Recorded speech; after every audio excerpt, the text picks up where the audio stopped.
I don't think I've ever really felt true happiness before. Excitement, I've definitely experienced. I've also been pleasantly surprised, but happiness? That's a more complicated matter. The day my parents signed me up for self-defense lessons, I felt excitement. The day I brought my fighting instructor down to the ground, it pleasantly surprised me. The day my parents wanted to send me to Evervesk, the wealthier, healthier planet, to join the specialist team Essence, that was again excitement. At the airport, when I was explaining my abilities to the members of the Essence, I felt pride. When they welcomed me onto their team with open arms, that was acceptance? Acceptance is a feeling, is it not? Or rather, to feel accepted. I don't think it was happiness, though, because I don't think I knew true happiness until I got to know Mason. He made me feel valuable. Not that I hadn't felt value before. He just had the ability to lift my spirits by stressing my importance to the team. He stressed everyone's importance. He was kind, dependable, caring, and empathetic. He understood me when I told him that at one point in my life, I felt alone and abandoned, even though I had my family right beside me. He told me that he'd been in a similar situation, and that it was okay to feel that way. I knew, of course, that my feelings were not abnormal, but hearing someone say it reinforced that fact. And he said it, and I felt okay. Now it's almost as if another emotion wells up inside me whenever I see him. It must be different from happiness. It has to be. It's joy mixed with affection, perhaps? Sometimes I speculate that the feeling is one of pity. No, pity is what I felt towards Emery when he tried to cultivate from me endearment that didn't exist for him. No, what I felt toward Mason was not pity. I consulted the other female on our team, my friend Annabelle, about the situation, being as vague as I could as to not reveal that these were my feelings. She told me the characteristics I described were acquainted with romantic love.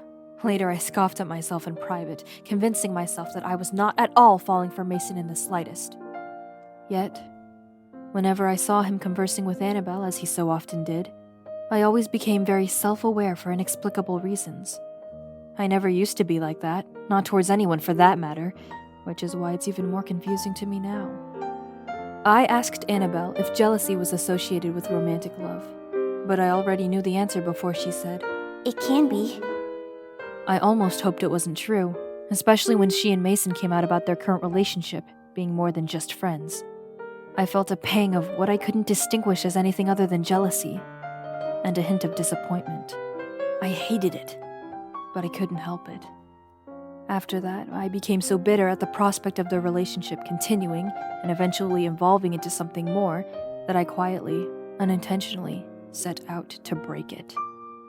I was very passive-aggressive with my approach about it, since I technically had no reason to split them, right? Denial is a funny emotion. Whenever the two share a moment, as Emery describes it, or share a smile or squeeze each other's hands, I quietly scoff or look annoyed, half hoping they see and half hoping they don't. If Annabelle noticed, she didn't mention it at all. But Mason was different. He confronted me. He wasn't mad, I could tell. He was mostly curious. He said, Naisha, I don't know if it's just me, but He paused and looked away for a second. Then he turned back to face me. every time Annabelle and I exchange, like, a loving glance, for example, you scoff or roll your eyes or something. Same as when she and I exchange sweet nothings.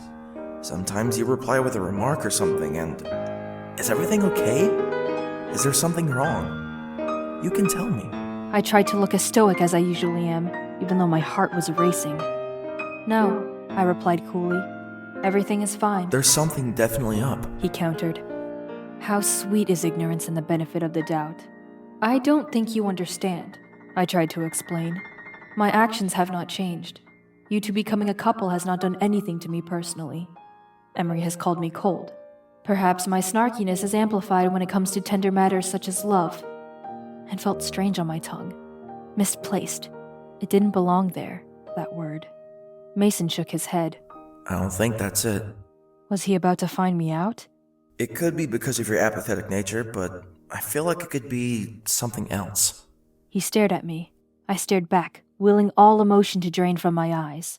To my advantage, my crimson eyes are often difficult to read. I'm also typically devoid of such emotions, regardless of the situation, But nevertheless, Mason broke his gaze. I blinked, staying true to my reticent self. He sighed.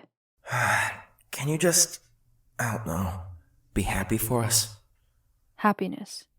There it was again. I didn't reply. Mason walked away. I don't think I've ever really felt true happiness before, but I tried to be happy for him, for my friend, Annabelle, and I discovered another emotion. Pain? Emotional pain? Was it pain? It hurt. Hurt like pain. I tried to be happy for him. I was happy for him. Does happiness hurt? Does it? I'm not sure I want to be happy then. I looked at Mason and Annabelle together. Is this what happiness feels like, Mason? If happiness hurts, then I'm happy for you.